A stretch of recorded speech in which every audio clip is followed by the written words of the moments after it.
Paranemine. Sõna, mis on paljudele enesearenguga alustavatele inimestele müstika.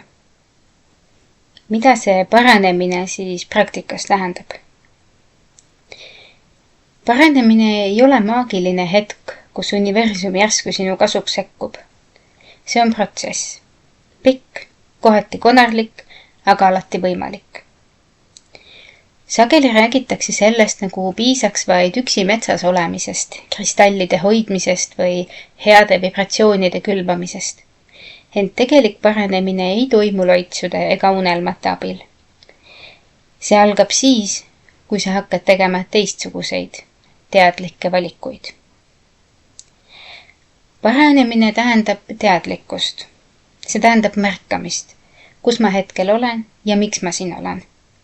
See tähendab julgust vaadata ausalt otsa oma haavadele, mustritele ja harjumustele. Ning see tähendab valmidust teha midagi teisiti. Kuigi mugavam oleks jääda vanasse, tuttavasse mustrisse. Just see teisiti tegemine ongi see, mis liigutab sind edasi paranemise poole. Sageli usutakse, et paranemine toimub eraldatuses, kuskil vaikuses, ilma segajateta. Kuigi aeg iseendaga on oluline, ei tähenda see, et peaksid kogu maailma eest end sulgema. Vastupidi, sageli toimub tõeline muutus siis, kui usaldus iseenda ja maailma vastu hakkab taas kasvama. Kui lubad endal kogeda, tunda ja samal ajal liikuda edasi. Usaldus on paranemise vundament. Eelkõige enesekindlus ja eneseusk. Kui usud, et oled võimeline muutuma, siis see usk on juba ise tervendav.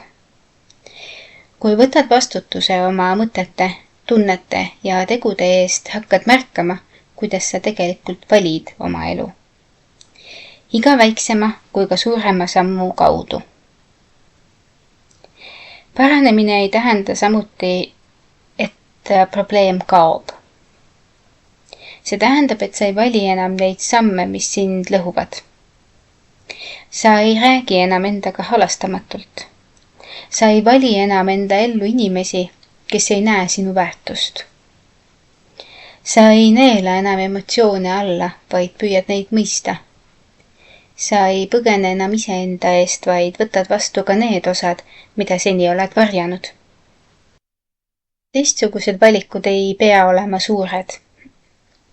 Vahel tähendab see lihtsalt üht uut mõtet, üht uut vastust, üht uut käitumisviisi seal, kus varem oleksid toiminud automaatselt. Iga väike valik loob uut rada. Rada, mis ei vii tagasi sinna, kus kord haiget said, vaid edasi sinna, kus teadlikkus kasvab. Tõeline tervenemine ei ole lõpp-punkt, vaid elustiil. See on pidev valik. Armastada ennast rohkem, mõista ennast sügavamalt ja tegutseda enda huvides, isegi siis, kui see tähendab ebamugavust või hirmu. Iga kord, kui valid teisiti, loob su keha, meel ja süda midagi uut. Ja selles uues on tervenemine alati võimalik. Aitäh ja peatse kuulmiseni!